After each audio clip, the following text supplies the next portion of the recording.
В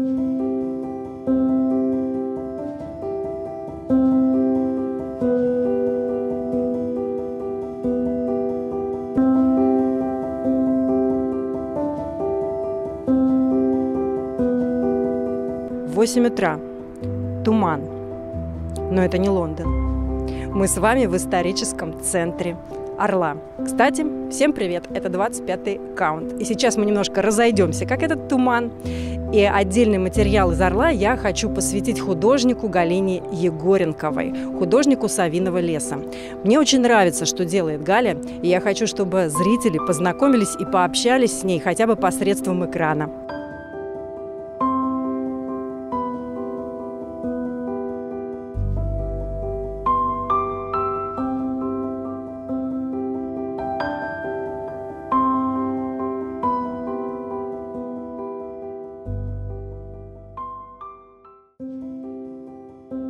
Я рада вас приветствовать в моем родном городе Орле. Именно здесь находится наш Савиный лес. Изначально город был построен по приказу Ивана Грозного как крепость, как защита от набегов татар с юга. Город Орел – это старый русский город. Ему 455 лет исполнилось в этом году. Город Орел называется так по легенде, что когда Иван Грозный приехал, тут рос красивый большой дуб, и для строительства крепости начали рубить этот дуб, оттуда взлетел орел, и в честь этого орла вот и назвали город. Вот именно на этом месте и был основан наш город. Постепенно он утратил свое военное значение, появились различные слободы. У нас сохранилось очень много исторических названий, но, к сожалению, самого древнего Кремля не сохранилось, он был деревянный, постепенно разрушился, и с тех пор, примерно с конца 17 века, город приобрел скорее аграрное значение. В 1943 году город был освобожден от немецких захватчиков. В честь него и города Белгорода был в Москве дан первый за всю войну салют в честь победы. Это произошло 5 августа. Этот день считается днем города. Ну и по такому стечению обстоятельств это еще и мой день рождения, так что на мой день рождения в нашем городе всегда салют. В нашем городе много родилось знаменитых людей, поэтов, писателей, например, Тургенев, Лесков, люди с мировым именем, много художников, много вышивальщиц. У нас есть свой региональный вид вышивки, который называется Орловский спис. Орел не туристический город, но в последнее время он начинает расцветать. У нас появляется много красивых парков, ремонтируются старинные здания. К сожалению, еще многие архитектурные памятники были утрачены за время войны. Позади меня находится старейшее здание нашего города. Это Богоявленский собор, архитектура стиля барокко. Специалисты могут увидеть восьмерик на четверике, классическая, характерный для этого стиля. На самом деле мало зданий действительно сохранилось исторических в нашем городе. В этом здании была церковь, затем в советские времена здесь был кукольный театр, но потом церковь снова восстановили. Колокольня, которая сзади, она была построена совсем недавно, закончили строить буквально пару лет назад. Если вы приедете к нам в гости, мы вас с удовольствием встретим, поводим по нашему городу, расскажем вам о нем, будем вам очень рады.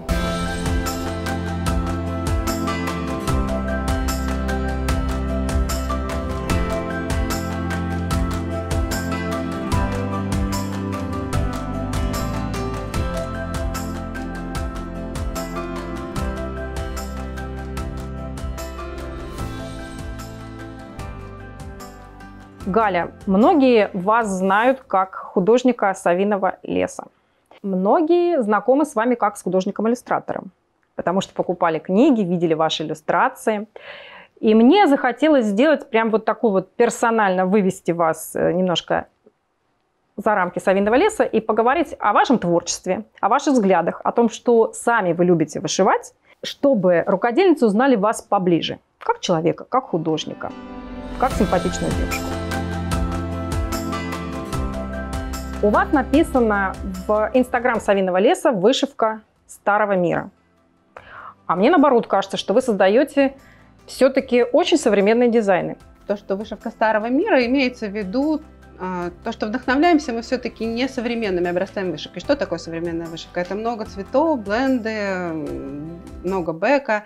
Вышивка такая гладенькая, переходы цвета плавненькие. Ну, есть волюдачные, там, образцы, там, какие-нибудь dimensions, да, вот это вот то, что современная вышивка по картинам художников, допустим, полноцветная, как я ее называю еще с полиграфических времен.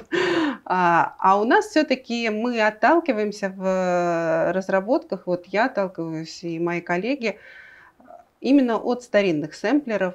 То, что выглядит это современным, это очень здорово. На самом деле это, можно сказать, миссия такая, что старую вышивку, ее можно красиво подать, так что она будет смотреться современно. Ведь действительно, если смотреть на аутентичных барышень, их не захочется сейчас вышивать. То есть это хочется вышивать тем, кто углубленно занимается конкретно старинной вышивкой. Музей, возможно, да, какие-то фанаты именно такого. Но это единицы, таких мало, к сожалению, но мало. А большинство людей любят наше родное, любят старинную вышивку, но у себя дома вот прям такое не повесили бы. А то, что делаем мы, повесили бы, потому что иногда бывает даже такое, что мы берем узоры из старинных полотенец, одежды, перекрашиваем ее в другие цвета, то есть не красный, черный, синий, которые достаточно такие жесткие, и с ними сложно работать, а смягчаем их каким-то образом или вообще по-другому их трактуем, делаем другие композиции, и это смотрится современно. Особенно если просто к узорам. Узор это хорошо, это красиво, но иногда хочется к этим узорам как раз добавить какую-то идею, изюминку, чтобы это было с каким-то настроением, с какой-то мыслью. Вообще всегда хорошо сочетать что-то с чем-то. Если мы, например, возвращаясь к тому же квакеру, просто квакер скучно, просто черепашек, но их много. А соединяешь две вот эти вещи, и получается что-то свежее. И вот так вот смешивать я очень люблю. Поэтому да, мы отталкиваемся от старого, но получается у нас современно, потому что мы творим все-таки для современных вышивальщиц, а не для того, чтобы пополнить музейный фонд какими-то оригинальными старинными работами.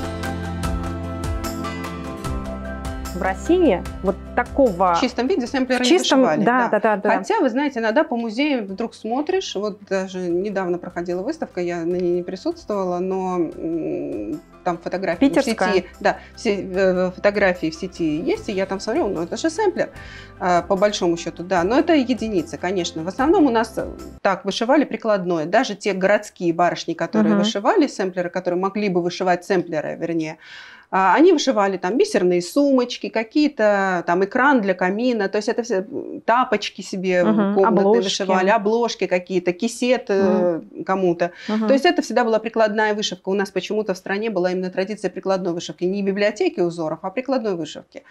Поэтому но при этом, например, вышивальных школ как таковых не было. То есть домашнее рукоделие или там в деревнях, или в городах, там по-разному, но вот те же американские сэмплеры, да, это вышивальная школа. То есть они приходили и вышивали там по образцу однотипные картины. И можно там найти эти подборки такие, что примерно одна и та же композиция вышита просто разными девочками.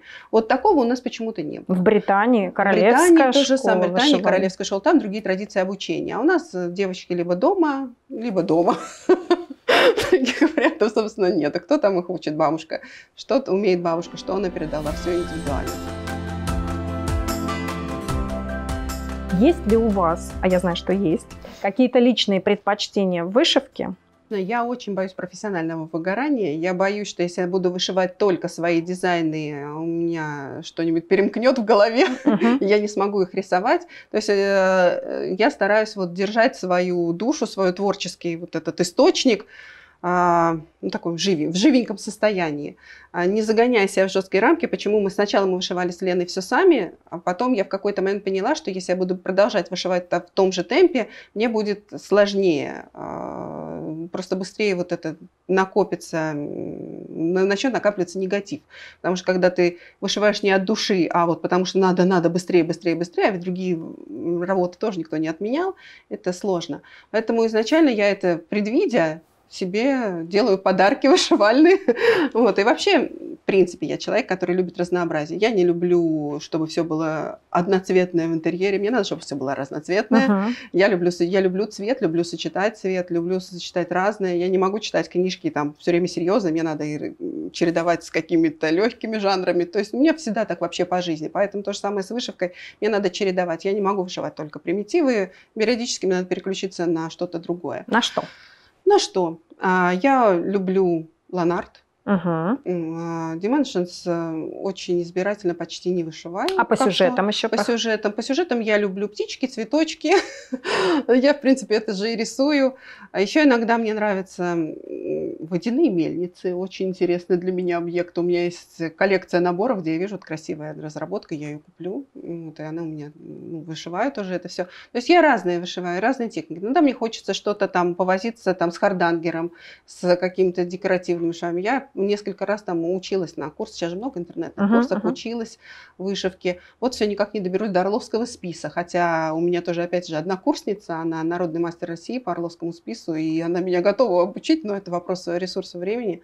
Это все очень интересно, и мы надеемся, что в эту сторону мы тоже и в Савином лесу поработаем, вот именно в аутентичную сторону. Закончила вот курс когда-то по хардангеру, через некоторое время я поняла, что мне нужно вот чуть-чуть этих элементов уже вводить. Прям практически в первом же наборе появилась, в одном из первых наборов у нас было «Северное лето», мы с ним вышли уже на первую выставку. Там вокруг крестики и просто бордюры из разных растительных в основном орнаментов, а в середине захотела сделать какой-то элемент. Думаю, что серединка должна быть огонь.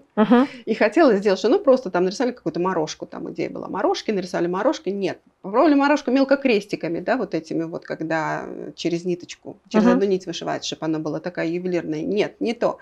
Думаю, нет, нужно здесь декоративные швы. И вот когда мы зашили вот этот вот центр именно с декоративным швом, там разные используются, и они несложные, но вот тогда она заиграла. И многие боятся начать, говорят, ой, я бы вот это вышел, мне очень нравится, но вот это мне страшно, как можно начать. У нас очень подробные инструкции, мы все это прорабатываем. Я не беру сложные техники, потому что, конечно, класс вышивальщицы, есть такие вышивальщицы, которые ого, я так средненько, просто стараюсь из любопытства всюду успеть. Вот, поэтому у нас очень простые техники, которые справится даже новичок. Просто нужно настроиться и сделать это. Вот. Потом у нас был проект, мы делали для журнала «Формула рукоделия».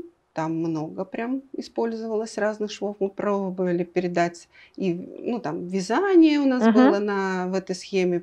Разные виды рукоделия. Разные виды рукоделия, или пэтчворк. И все это мы пытались передать декоративными швами. Тоже был интересный проект.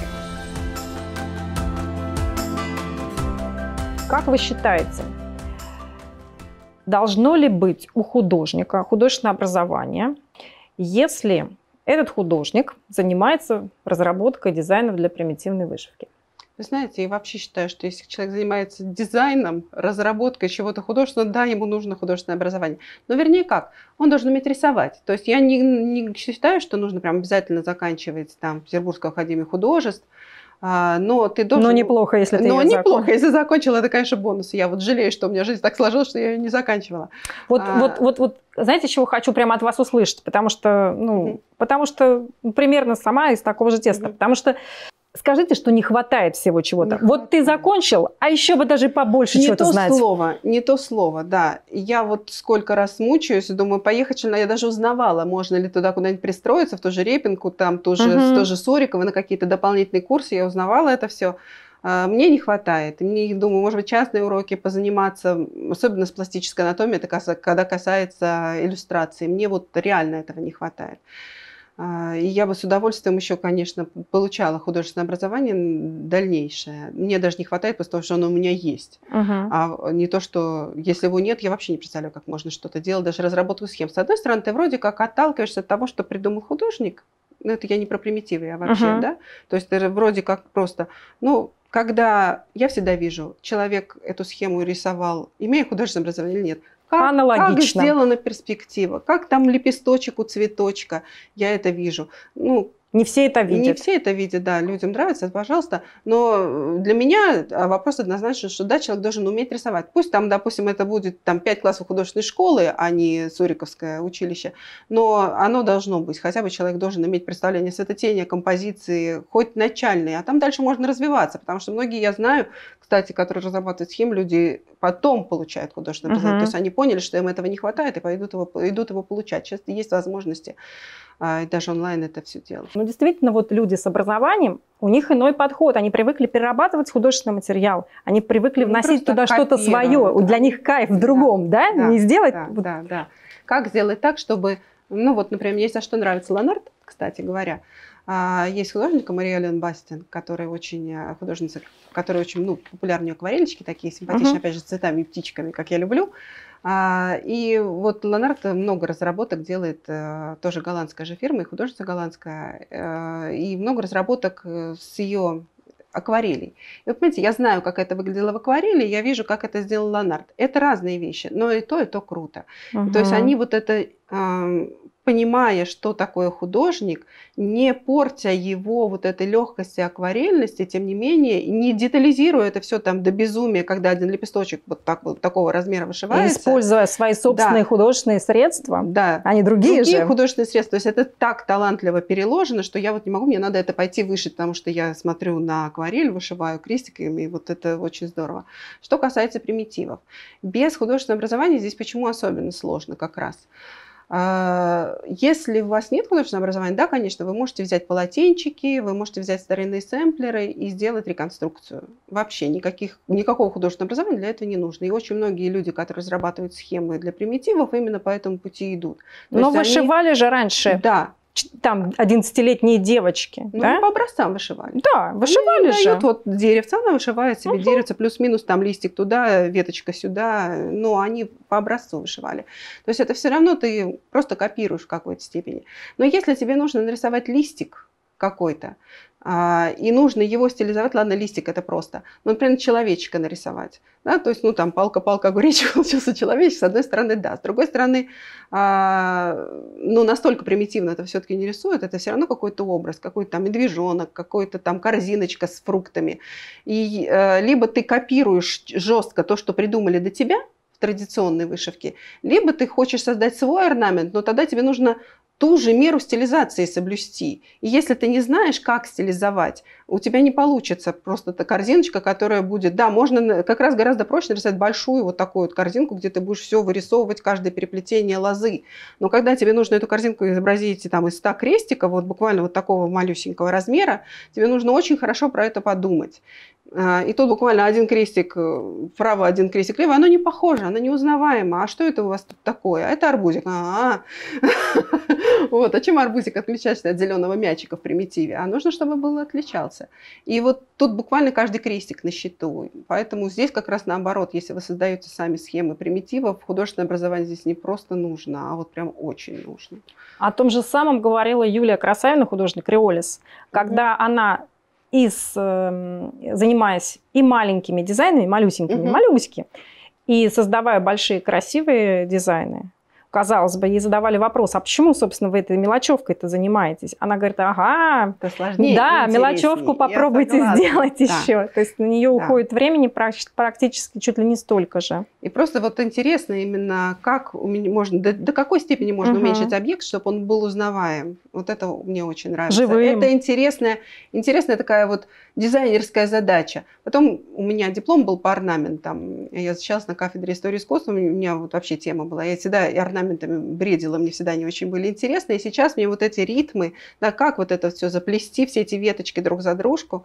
И если бы у меня не было вот этого багажа знаний, мне было бы сложно. Ну, оставалось бы только просто вот копировать, как-то переставлять вот уже найденные кем-то решения. А это более долгий путь. А это и долгий путь. Ну и потом, сколько можно, да, делают копии одного и того же старинного сэмплера. Лет 10 будет сидеть делать, пока дойдет до чего-то своего.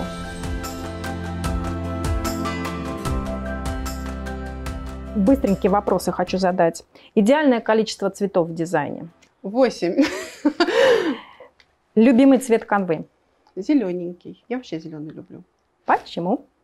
Люблю зеленый. Ну, у каждого свое предпочтение. Ну, Я вообще синий. я сам, да, вот синий. Лена тоже синий. У нас, кстати, очень многие в компании любят именно синий цвет, поэтому, ну, я стараюсь не зажиматься в свои личные, да, пожелания, но у меня вот все время на зеленый, я чувствую, сносит, но я себя обратно. Лоббируете зеленые дизайны? Ну, не то, что лоббирую, просто, ну, так красиво получается, и все согласны, что это красиво. Ну, как-то у меня к зеленому тянет именно. Там очень много оттенков, такие они все сложные, синие. Там меньше красивых оттенков, их сложнее сочетать друг с другом. Сложнее. Вот. Зеленых там больше. Вот этих вот. Но природные и примитивные тематики, они да, действительно они больше ложатся. А синие, вот красивые синие, он может быть обалденно красивый, но он не ложится на вот эту вот старинную такую потертость. Любимый дизайн, созданный для совиного леса? Я очень люблю лукоморье из первеньких.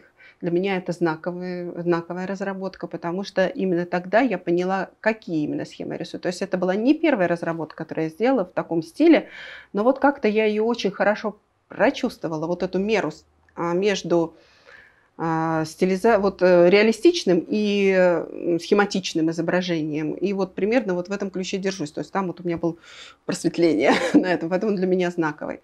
Потом я люблю то, что называется у нас русские мотивы, потому что это была самая первая разработка, она как раз была по старинным схемам сделана. И это просто компоновка из старинных книг, из старинных схем.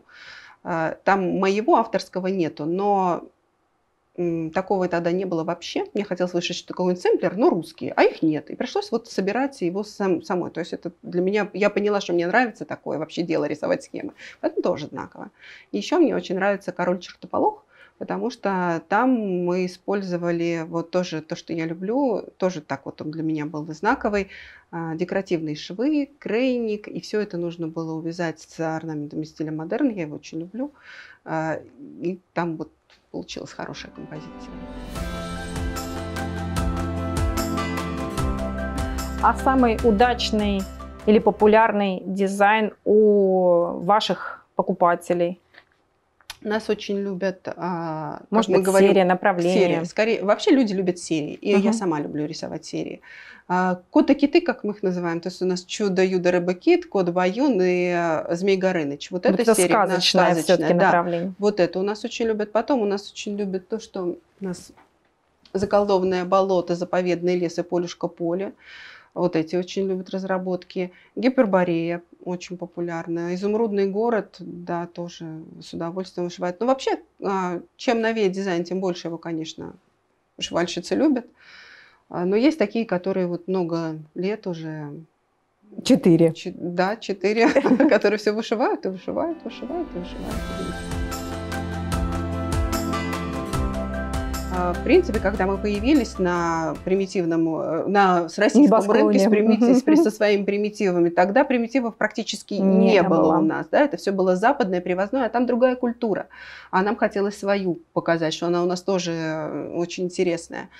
Вышивальная как история. Вы относитесь к тому, что некоторые говорят, что то, что вы делаете, это такая некая конъюнктура, ну, так как истоков-то у нас нет вот этих сэмплерных, там веками все это нарабатывалось, а у нас получается вроде как оттолкнуться не от чего, ну так исторически. Мы можем оттолкнуться либо от Запада, либо от каких-то элементов российских, которые опять-таки были на утилитарных вещах и немножко по-другому все-таки выглядят и другое значение имеют, да, то есть меньше тут такое больше, там все эти солярные знаки, символизм и так далее. Вот. А у нас тут уже идет игра в сюжеты.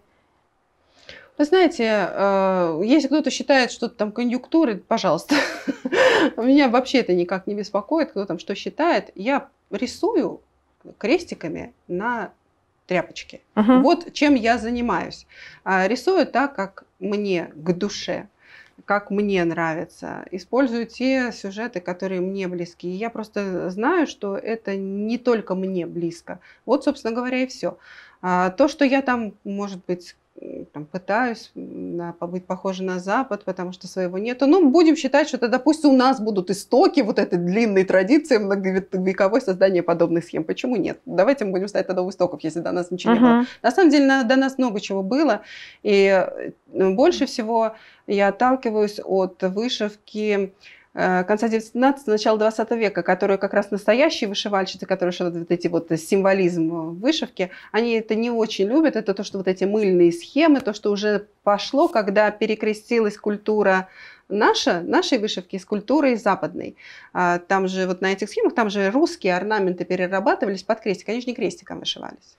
И были сделаны вот эти схемы, и они очень понравились народу, потому что, с одной стороны, это было что-то новенькое, эти лютики-цветочки, которых у нас не было, и более понятное. А с другой стороны, это было не так далеко от того, что они видели вот в образцах своей бабушки. То есть там как раз получился очень интересный, с моей точки зрения, синтез. И вот я вот это, наверное, примерно продолжаю. Ну да, конечно, кто-то скажет, что это не настоящее, там, нетрадиционная вышивка, так я не примазываюсь.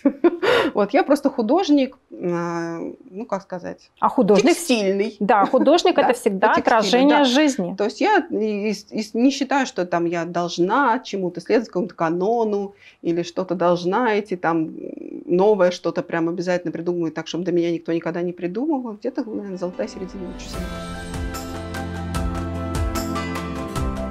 Кто из дизайнеров вас вдохновляет или восхищает?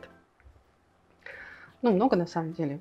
Я говорю уже, я за всеми. Любимчиков тогда. Из иностранных я очень люблю Rosewood Manor, то, что разработки. Из отечественных мне вот нравится, например, Таисия Ковалева. Очень мне интересно наблюдать, как она рисует нитками, как она говорит. Потом мне очень нравится Юлиана До. Дормидонтова, да, фамилия. Тоже мне очень нравится ее подход, как она вот это все, свои акварели преобразует. Вообще я всегда люблю, когда человек свои работы преобразовывает в схему для вышивки. Это просто интересно очень за этим наблюдать. Поэтому Анна Петунова тоже мне интересна.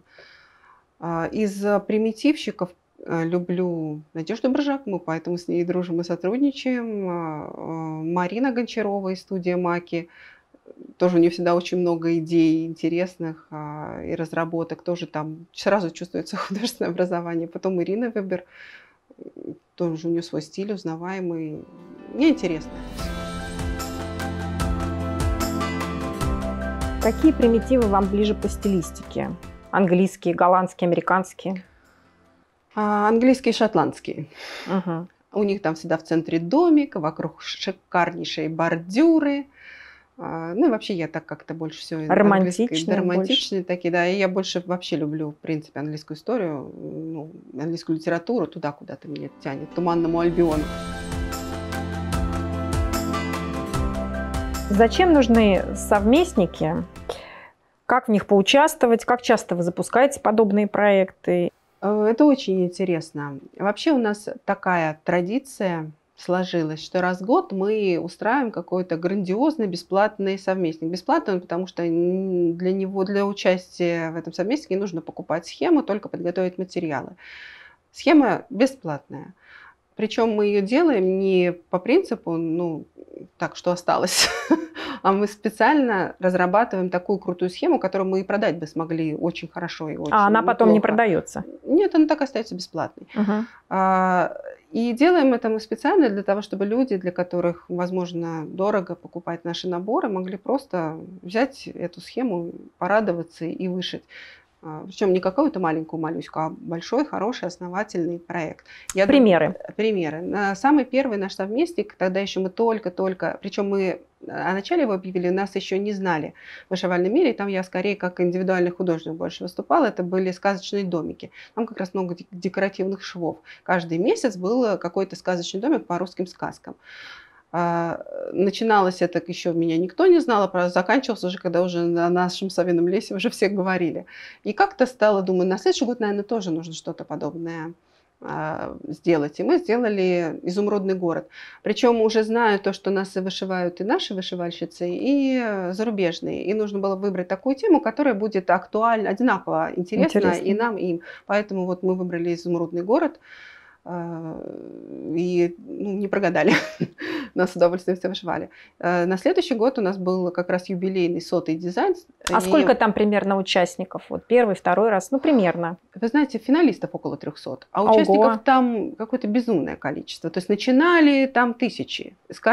По количеству скачанных схем, она же бесплатная. Да, понятно. Все с удовольствием, заканчивают не все, а начинают все, и до сих пор их вышивают с удовольствием. То есть это не закончилось. Совместник закончился, а вышивать ее не перестали, эту схему. На следующий год у нас было 100 дизайнов, как раз юбилейное число. Мы подумали, надо что-то выпустить, какой-то 100-й дизайн, какой-то интересный. И тут как раз мы подумали, давайте, это будет генеральный директор у нас предложил, надо 100 сов нарисовать. Точно, причем все совы разные, каждый там с особым характером. И у нас вот есть такая схема 100 сов. Там каждая сова, это реально существующая сова, какая-то порода, ее какой-то вид. Мы рассказывали, то есть это была целая энциклопедия, мы рассказывали, где она обитает, там, как она гнездится, там, как она... То есть они узнаваемые? Да, то есть они все узнаваемые. Интересно было работать. И мы поняли, что нужны не только сказки, но и такие... образовательные. Не то, что даже образовательные, скажем, нейтральные схемы. Да? То есть есть люди, которые прям любят сказки, а есть, которые как раз сказки говорят, куда я это в детскую не повешу уже, да, мне в детскую не надо этого. А для себя мне это вроде как уже не по возрасту. То есть есть такие, которые хотят взрослый дизайн. Вот, например, 100 сов, оно как раз вот такую вот образовательную функцию несет. А на следующий год, вот это сейчас идет на совместник по Алисе в стране чудес, тоже интернациональная тема, всем понятно, всем близка, тоже очень много участников, народ с удовольствием вышивает. А в следующем году надо будет опять что-то несказочное. И вот мы решили каждый год обязательно такое бесплатное мероприятие проводить. Но сейчас у нас даже появился специальный сотрудник для этого, который будет у нас куратором наших совместников. Мы надеемся, теперь их будет больше. Вот буквально на днях, завтра у нас начинается одно завтра воскресенье. Да, прямо вот 17 октября, за месяц до нашего дня рождения, у нас начнется одно вышивальное мероприятие, совместный отшив с игрищами. Вот, ВКонтакте можно участвовать. Расскажите, что происходит сейчас с вашим творчеством? Вы же художник-иллюстратор. Насколько «Совиный лес» поглотил вот эту часть вашей жизни? Сейчас приоритеты расставились в сторону, конечно, «Совиного леса». Но я не бросаю иллюстрации. Вот недавно, как раз вот буквально в этом, неделю назад, даже так, закончила очередную книжку иллюстрированную. Она выйдет скоро. Как скоро, там сколько-то, месяца 2-3 понадобится издательству, в издательстве «Аст». То есть я еще это продолжаю, но просто по количеству времени, которое я раньше могла уделять и которое я сейчас могу уделять, «Совиный лес» от меня требует больших сил, больше времени, и меня это пока устраивает. Но я не собираюсь никак бросать иллюстраторскую свою деятельность, мне это все тоже очень нравится, так что рисую. У нас вот появился художественный проект «Артгалла». Название такое, потому что когда-то давно я зарегистрировала сайт, надо было сайт художника, где было мое портфолио, и я его так зарегистрировала под этим именем, собственно, оно только мне и принадлежит, поэтому, когда мы решили, что, может быть, надо попробовать создать небольшой интернет-магазин, где будут продаваться изделия с моими иллюстрациями, то название так и осталось. Появился проект «Артгалла». Что это за проект? Собственно говоря, что за проект? Я уже за свою творческую карьеру нарисовала достаточно много иллюстраций. Какие-то были сделаны на заказ, они и так ушли заказчикам, а какие-то были сделаны, либо уже вернулись ко мне права на использование, либо просто я их рисовала для себя, не для какого-то проекта. И таких иллюстраций много, наверное, около 60. А у меня все время спрашивают, а можно купить ваши открыточки, можно купить ваши календарики, а вот что-то хочется, а нет ли какой-нибудь сувенирки с вашими иллюстрациями? Люди спрашивают, и меня спрашивают. Думаю, сколько можно? Вот оно лежит, давайте попробуем собраться и сделать. Это нам, можно сказать, ничего не стоит, мы уже собрались, у нас уже есть иллюстрации, нам просто нужна вот небольшая работа по организации этой деятельности. И мы начали, вот почти уже год потихоньку занимаемся проектом «Артгалла». Это дочерний проект «Совиного леса», скажем так, где я выступаю как художник-иллюстратор. Проекту «Артгалла» вот уже скоро, в декабре, исполнится год, как работает интернет-магазин. Вообще он начался как раз ровно год назад, в октябре 2020 года. За это время мы выпустили большое количество продукции. В основном изначально это были работа с нашими друзьями, либо посредниками, другими производствами, которые мы искали в совершенно разных городах России. У нас есть тульская типография, московское производство, кто на посуде печатает, например. Есть наши друзья из Ростова, которые изготавливают нам кошелечки кожаные. У нас есть петербургские товарищи, которые тоже нам помогают. Вот. Но в целом каждый подарок, каждый товар, который у нас продается, это подарок. Даже если вы хотите его кому-то подарить или сделать подарок себе, вы в любом случае, что бы вы ни приобрели в магазине Артгала, вы получите подарок. Вот. Я могу вам показать, как мы на примере кружки упаковываем подарки. Конечно, мы с удовольствием посмотрим. У нас есть коробочки, которые специально были... Крафтовые, да. Крафтовые коробочки, разработаны на нужной нам конструкции. Вот. Собственно, я до того, как пришла работать в проект Артгала, много лет проработала в типографии и занималась именно разработкой упаковки. Вот, поэтому я дизайнер упаковки. Дизайнером упаковки, да. У нас есть такой волшебный аппарат. Тоже это российская разработка. Аппарат Xiaomi, который полностью из натурального сырья работает. Российского производства упаковочная бумага, которая специально была изготовлена нашего фирменного артгального цвета.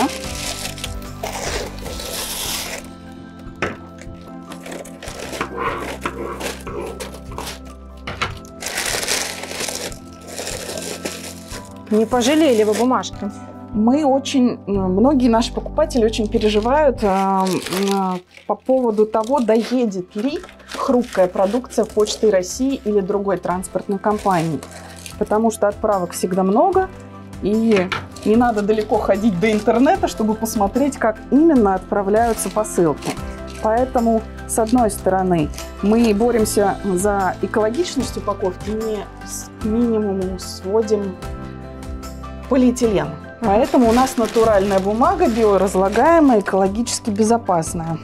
Она еще очень симпатичная. Ее, я думаю, по второму кругу можно как-то приспособить. К каждой кружечке мы привязываем пожелания. Стараемся подбирать. Покажите, что там у нас.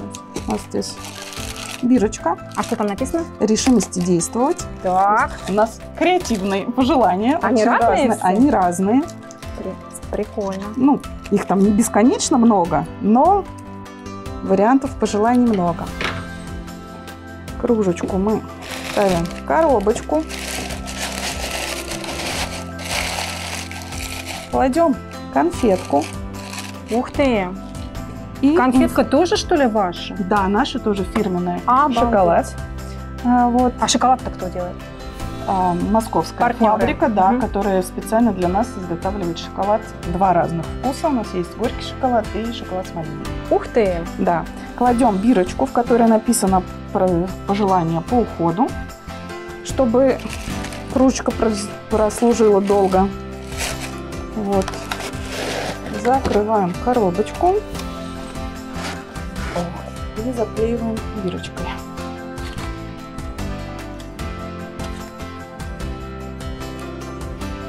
Это уже мятный цвет везде используется. Да. Ох, как это по-эстетски. Тут Галя оторвалась, видать, придумывая все это. Или кто это все придумал? Сама Галина? Что-то Галина, что-то я. То есть это такое, коллективное творчество, да, полный тандем. И вот первые все заказы у нас идут с автографом Галины. Тут такой Пикассо. Да. А-ля. Птичка и несет в мир непосредственно от Галины. Здорово. Да. Очень симпатично. Вот, ну и непосредственно перед отправкой посылочка еще упаковывается в полиэтиленовую пупырчатую пленку, чтобы наверняка доехала не только кружечка, но и подарочная упаковка. Самый первый буфет, который рисовала, это был буфет с совами. Сейчас он украшает обложку календаря, который вот мы, новинка нашего проекта, вот мы его сейчас только выпускаем на 2022 год. И вот, например, в этом сборнике в основном здесь в этом календаре в основном иллюстрации как раз те, которые я просто рисовала для себя. По настроению здесь собраны Каждый месяц это своя иллюстрация какая-то тематическая. И в целом мне очень нравится, как он получился. Друзья, если у вас появились вопросы к Галине, или вам понравился наш ролик, или вы хотите выиграть такой календарь, а «Совиный лес» дает его в подарок за лучший комментарий к этому ролику. Что мы хотим у зрителей спросить, Галина? Мне всегда интересно, какую вышивку от «Совиного леса» вы хотели бы вышить, и какую иллюстрацию вы хотели бы, чтобы я нарисовала.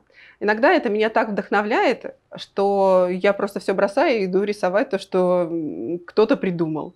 Это бывает нечасто, но мне всегда это очень интересно.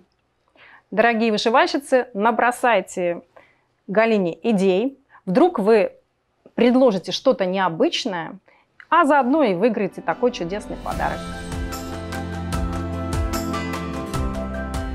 И сейчас у нас небольшой опросник от наших зрителей. Вопросы. Галя, придется вам отвечать на все вопросы, даже если они в общем о компании. Что больше всего вдохновляет вас на вышивку и создание сюжета? Все, что меня окружает, вдохновляет. Я не могу сказать, откуда берутся идеи. Они берутся из жизни, из того, что иногда бывает, что-то увидишь, посетишь какое-то интересное место, иногда просто что-то в голове крутится, какая-нибудь там морская тема, условно говоря, и тебе хочется что-то нарисовать именно на эту тему. Это, в общем-то, связано с моей текущей жизнью. Не могу сказать, что какой-то есть прям постоянный источник вдохновения, которым я пользуюсь. Просто из жизни. За что в своей работе вы испытываете самую большую гордость? Самая сложная, красивая схема или набор? Сотрудничество с кем-то и так далее. Ну, так, из двух частей. Мы уже немножко рассказали об этом. Знаете, с гордостью тут сложно, потому что художник, он, вот я, по крайней мере, другое но я знаю, что это да? вообще, да, по-другому просто устроено. Скорее всего, так не только у меня, вообще художников. Вот пока я рисую схему или рисую иллюстрацию, я считаю, что я нарисовала так хорошо, как могу сейчас. Вот просто все, мне нечего добавить. Есть тот момент, когда я это ощущаю. Все, вот теперь все. То есть я вот как сейчас круто могла, так вот я круто сейчас и сделала. И вот в этот момент я собой горжусь. Но проходит там, условно говоря, полгода, и я уже за это время куда-то ушла, выросла в какой-то степени на собой. Я начинаю смотреть, и я уже понимаю, что сейчас бы я сделала это еще лучше, но уже не переделывать же без конца одно и то же. То есть я просто иду дальше. Поэтому сказать, что вот я гордость испытывала, что вот это я выложилась на 100%, и пока себя не превзошла, вот такого у меня еще не случилось. Я думаю, что у меня еще очень много чего впереди, чем я могу гордиться. А вообще самое мое большое достижение, чем я горжусь, это вообще «Совиный лес». Это ж надо было такое сделать. Выпуск наборов серии «Злодей на тронах» был приостановлен. Почему? И когда возобновятся продажи? А вообще, как он пошел? Значит, «Злодей на троне» это был такой экспериментальная серия. Интересно же всегда попробовать какие-то новые материалы. Мы изначально его планировали и изначально об этом говорили, что это ограниченные партии. То есть мы сделали определенное количество наборов, мы закупили именно под них определенное количество материалов и, в принципе, не очень-то собирались это и дальше продавать. То есть и мы об этом говорили, когда только появились. Пошли они на ура, мы не ожидали. Если бы мы ожидали, мы бы, может быть, закупили изначально больше материалов. Но вот нам просто хотелось попробовать вообще, как вот эта ниша. Сочетание примитивов в сюжете с непримитивными техниками исполнения. Поэтому когда у нас вот это все, мы продали эту партию, лимитированная, да, коллекция, у нас этих материалов сейчас просто нет. А потом случился бац, и вот это вот все, коронавирус. Да? То есть все поставки, которые были тогда, превратились в ничто сейчас. И мы сейчас, вообще-то мы хотели бы продолжить эту тему, мы хотели бы и эти наборы восстановить в производстве и новые сделать в такой же манере, потому что оказалось, что это людям интересно. Хотя тогда это был просто эксперимент. Пойдет, не пойдет, вот на таком уровне. Теперь мы ищем те материалы, которые были сделаны. Некоторые просто сняты с производства. Например, стразы Сваровских, нужные нам формы, сняты с производства, не будут делаться никогда. И вот на дешевые китайские бусики не хочется как-то менять. Нам хочется соблюдать качественность наших наборов. И вот мы ищем эту альтернативу, думаем, возможно, они будут немного другими, возможно, но мы про это очень сильно думаем. И, скорее всего, я так немножечко завесу тайну, мы уже практически готовы возобновить из «Алисы в стране чудес». Вот это вот у нас «Красная королева». Есть набор, он, кстати, самый был популярный. На него мы практически все собрали, и думаю, что в ближайшие месяцы мы его перезапустим. Но опять это будет небольшое количество, опять будет ограниченное количество. Следите за новостями. Следите за новостями, да. Что сподвигло вас на создание набора под названием «Динозавровый лес»? Сподвигло то, что я вообще рисую всякие разные леса. Например, первый был совиный, потом был морковный лес, потом, ну, в общем, целая была череда оленей леса, в том числе, подумала, почему бы и не динозавровый. То есть это один Лисичкин лес, это один набор из серии. У нашей сотрудницы сын, который бредит динозаврами, он всех узнал. Мне было прям очень приятно. Классно, здорово. Спасибо большое за то, что вы были сейчас с нами. Мне было интересно отвечать на вопросы Ларисы. Спасибо большое. Я желаю всем вышивальщицам оставаться подольше совиным лесом. Мы постараемся радовать вас новинками. Тем, кому нравятся мои иллюстрации, я тоже желаю всего хорошего. Желаю, чтобы в вашей жизни происходили чудеса, а я его буду рисовать. Спасибо вам. До свидания.